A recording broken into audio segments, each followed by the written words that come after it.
looking for some new music? Spanking new music right now.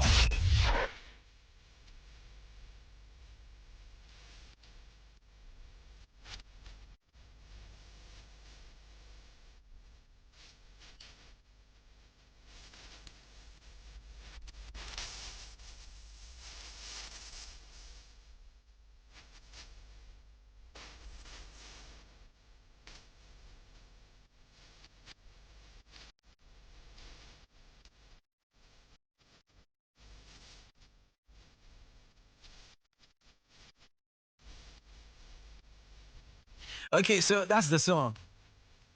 Before I say anything, the one question I want to know who came up with the idea to name them African foods. I don't know who came up with the idea to call the group African foods. I'm sure it will be Mr. Carter, because I'm just a comedian woman.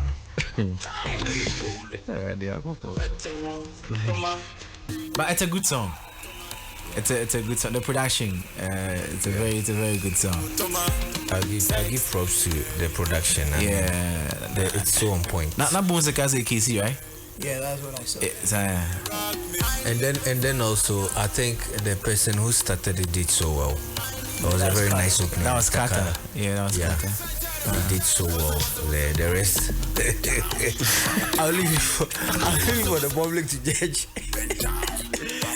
Guys, so that's our brothers The from... rest were there to represent the name of the group. Take the D out and replace it with L.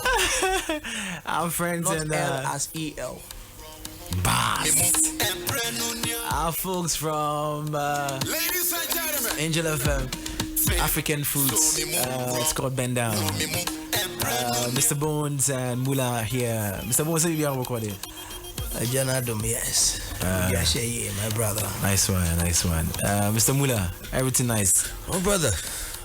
The blood are flowing. God has been merciful. That's what I watch us.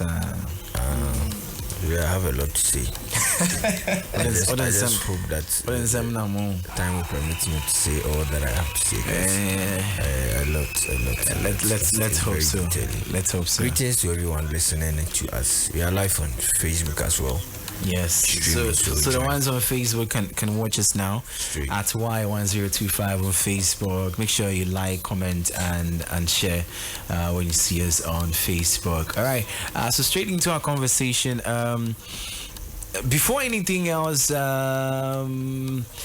I was saying, come on air about the industry and.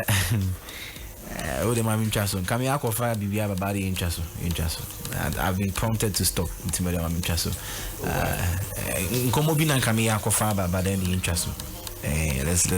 just focus on the main agenda here today. For the interest. I better drag it today. And the better drag it. So let's for days. For days, because.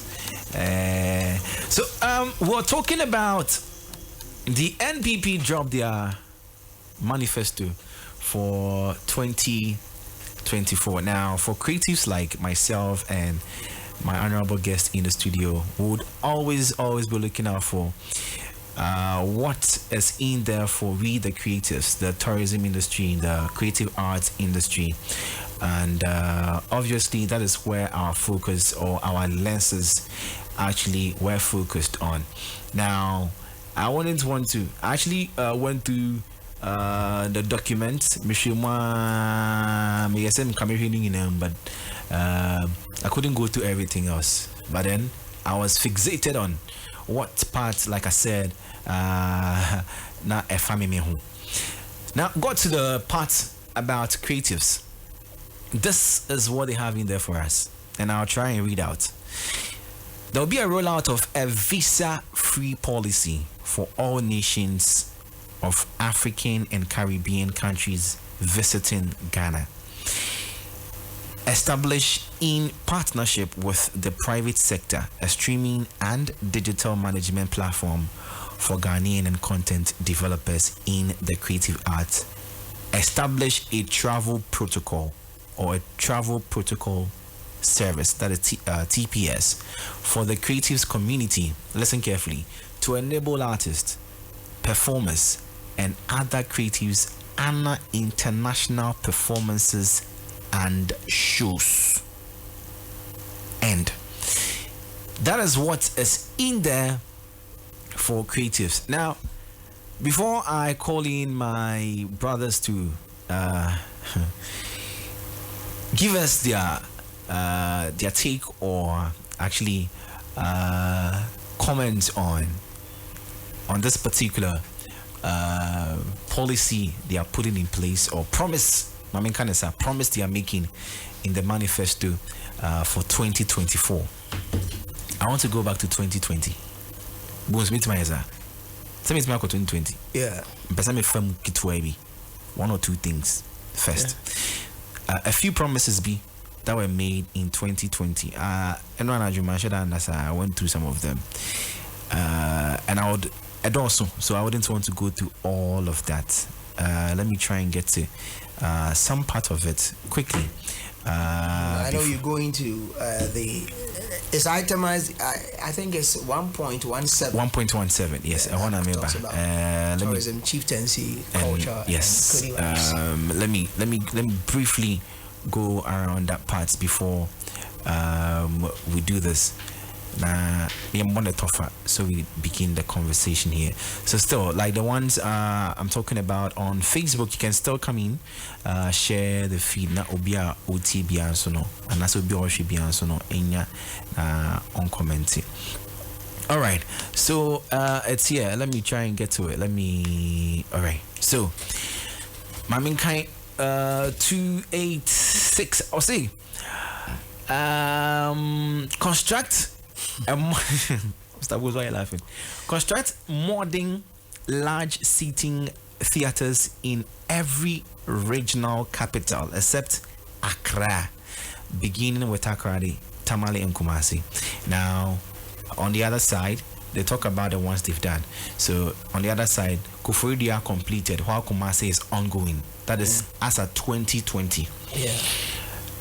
Forge a new and formal collaboration between chiefs and the government. Also, I think government is in constant engagement with traditional authorities, consulting the regular. I think that was also done.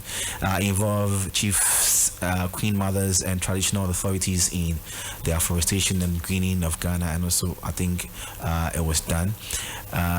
Establish a revenue sharing program to inject 5% of tourism revenues into the local communities to encourage them to take ownership of and be invested in their sustainability. Also, as at that time, the progress report it's been implemented with the coming into the force of the sites and attractions regulations 2019, the LI 2393. They've signed MOUs with 11 communities to formalize the implementation. All right. So many things were said in there. So many promises were made here. And we are here in the full glare of everybody. Mr. Bones. Okay. I've seen another one here. But let's start this conversation. You've heard what they have for us, the promises they have for us in 2024, and backtracking to the promises made in 2020. Your take on that?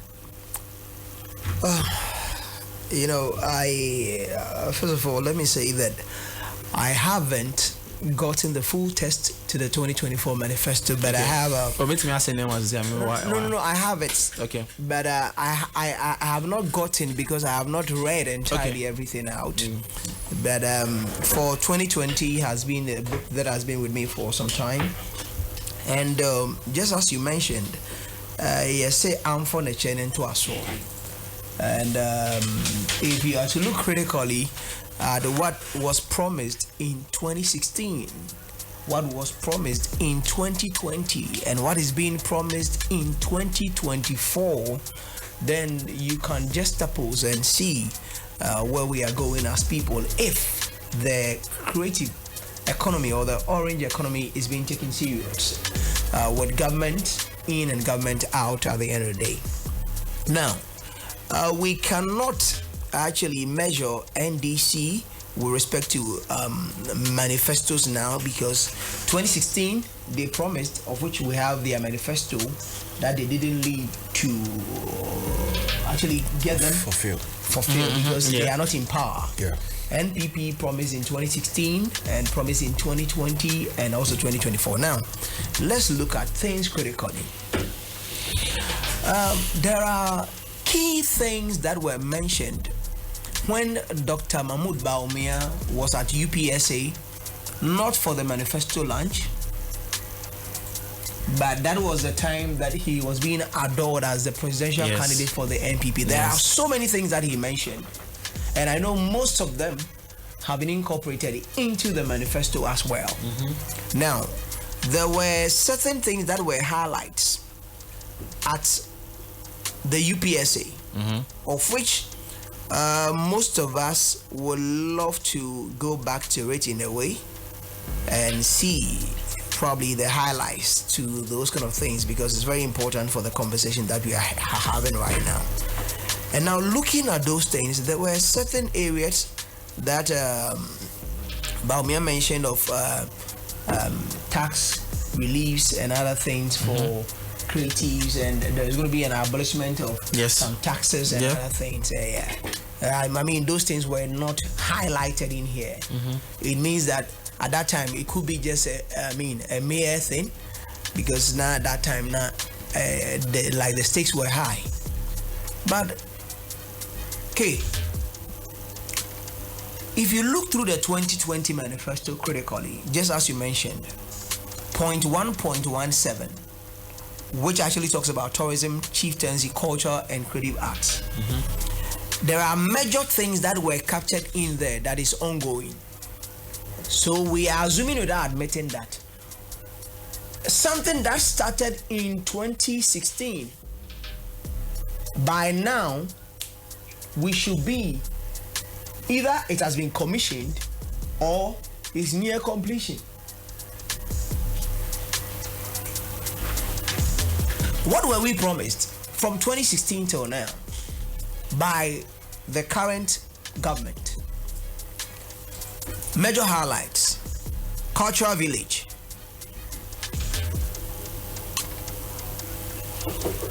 we were promised of a film village. Notable one. We were promised of amphitheaters. Recording studio, I'm saying my recording studio. Satellite recording many studios. Many regions. Satellite studios. Aside these major highlights, there were meetings with the movie industry players, of which we all know that there were other promises that were made to them directly off the camera. And if we are to assess the NPP based on these things that were made out there from 2016 to 2024, what can we say about their manifestos? Beautiful is highlighted boldly in their manifesto in 2020 that the year of return, beyond the return, and everything will come. Yes, we had a beautiful time. We've actually raked in a lot of money, because the year of return actually got us about $1.59 billion. That is something laudable, of which we all know. We can't take it for granted. We understand the National Museum has been set up to actually boost tourism. The Kwame Nkrumah Museum has also been set up to boost tourism. The Kente the Kente Museum has also been set up to boost tourism. But I am looking at the creative arts side. That is where my interest is. Their concentration to tourism and chieftaincy has been amplified to the extent that it is at the detriment of the creative arts. But at the end of the day, they run to the creatives, because when you talk about the orange economy, the people who are playing an integral role in that area is the creative arts actors. And what is there for the actors? I am talking about the musician. I am talking about the songwriter. I am talking about the producer. I am talking about people who play pivotal roles when it comes to creative arts. Not limited to tourism, chieftaincy, or culture, because when it comes to culture, there is little that department actually does. I mean little because one, every group of people in Ghana here have something that they uphold. Yep. When it comes to Ashanti, their culture, you can't talk about it. Whether you would support or not, the people would have a way to project and protect it. When you go to Ghana, the Homo festivals and all those things, these things we are known. We know that culture would always be with us because it's the way that we have lived. You can't mute it. You can't mute it. Yes. So there's little that they can do there. You can't do that. All that they could do is to actually sell their cultural values outside Ghana, package it so that people can also join in. That is the bit of it. Yep. Tourism. Now, GTA and all that, all their concentration is in Accra. And I keep hammering that what is in there that we are going to implement, that posterity tomorrow will be proud about. And here we are, after all these promises that never saw the light of day. Now, we know that there is an ongoing project at Kwadaso, which is the Creative Arts School. But how long is it going to take us to establish it? And how long did it take that minister to build that mansion of his?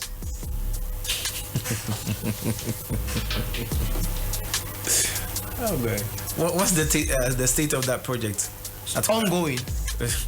Andrew saying, what's the state of it? You know, putting up a structure may not cost you like finishing it. Just like a hospital. Hospital, but finishing bet me boy a dance and then I'll see it. What level has it got into? Oh, I'm more than chance here so and I chance will baby so kakra. Yes. Okay. Yes, I fully and everywhere, but and I'm saying it's ongoing. Okay. It's ongoing. But how long is it going to take us? It's going to take us like forever. Just like it will get to a point that we need to bring the whole structure down and reconstruct it again as it happened. I will confirm not change dynamics you want. So maternity what you do baby see why because come and starting a JC why man never say we need to just demolish. Are we going to get to that state? But okay, now these major highlights and what we are being promised now. Now I am just asking that. Is it traveling outside Ghana a priority to the creative? Well, it looks like. Because it looks like traveling will be the priority to the creative because one, the things that are supposed to make your environment look creative enough for you to be willing to stay here, survive here, and make it here are not in place. So the only thing that is left for you is for you to travel outside Ghana and go make it out there. But in your homeland, we are not putting measures to make sure the work that you are doing can earn you a living.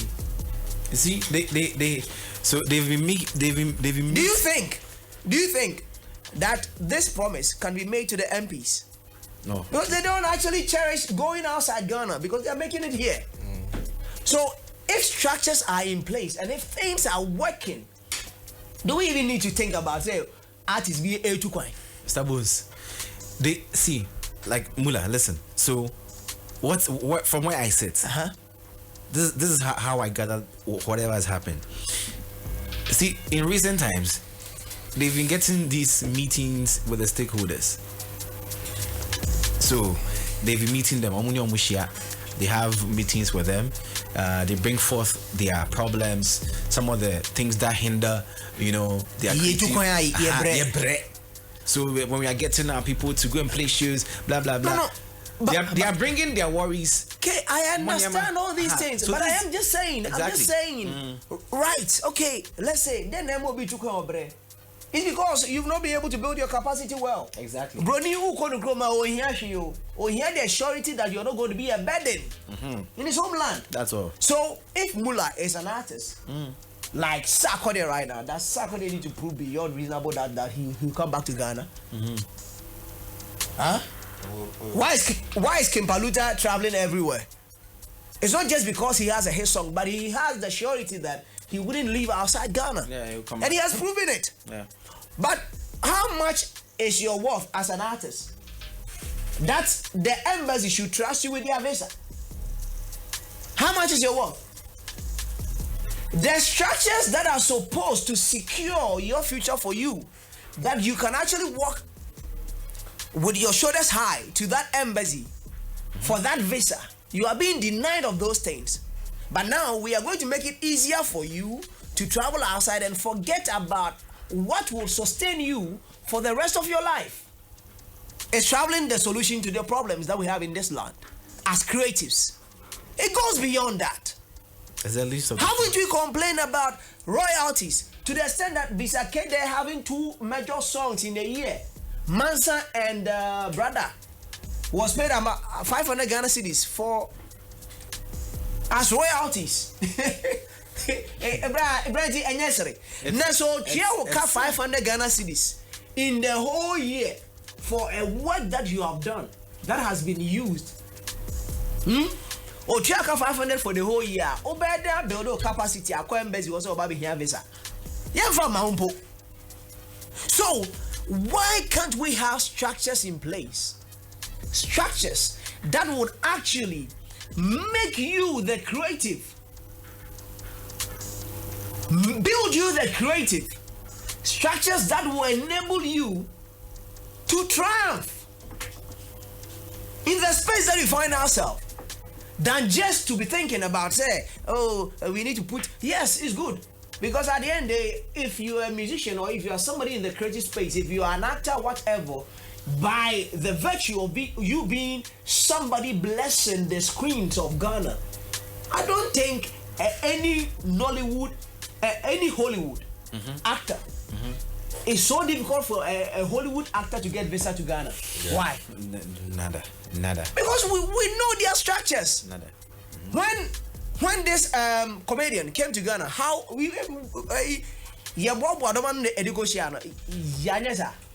Oh yeah. Charlie. Yeah. Charlie Main. Yeah. But obaye la yeren. Na Charlie la wedding. 2020, you know. Charlie is just like any of our comedians who has been able to establish himself well in an industry that is befitting. So why can't we create an industry that is befitting, that will make the comedian, that will make the musician, that will make the producer empowered? Get you empowered enough. And you can be bold enough to travel without any complications. Bro. Embassy ho. Now say you almost share social card, your social value, and aside that, they ask of what you do.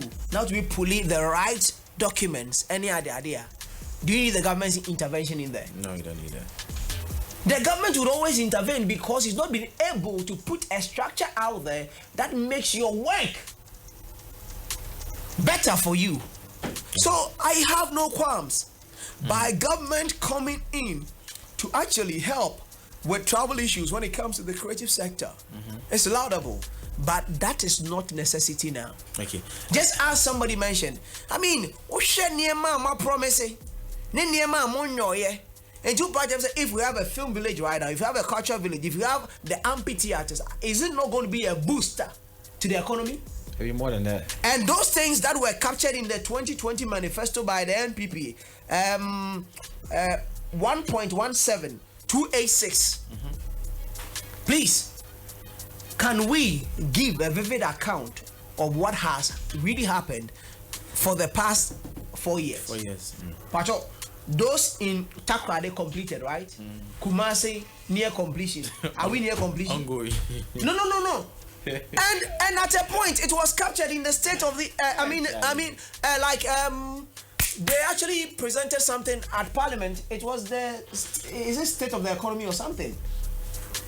It was captured that Kumasi has State of the Nation's address. State of the Nation address. Yes, so that Kumasi has now ultra modern theater. Yeah. And when we went there, it is only painting that has been done. And later they need to come and say, oh, it is ongoing. So I am just saying that there are so many things that are of importance to the creative, not just traveling. Because if we're able to empower them locally, traveling globally becomes an easy thing. All right. Wula. Yeah. The next 10 minutes. Let's go. Okay, thank you very much for the opportunity. I think our Facebook Live is having a bit of an issue. So, Eba, we'll just prompt you guys so you can join us there. Let's go. I think the bigger vision here to boost our tourism. Let me start with the tourism first. Is I think our leaders lack the vision too, because if I scrutinize what I'm reading here, the fact that you are going to implement a e-visa policy for visitors to Ghana, and then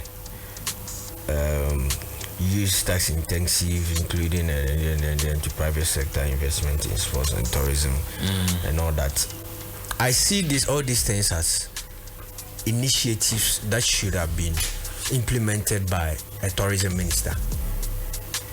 Sure.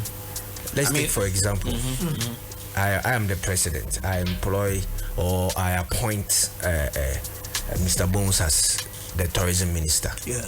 If he's appointed as the tourism minister, the implementation of a free visa should come from my minister, not me, the president. That I want people to come and vote for me to lead the country to prosperity, to maximize all the things, the beautiful natural resources and the beautiful places that we have. I'm staying with the tourism. Mr. Bones, as the tourism minister, should be saying these things our honorable vice president said on stage.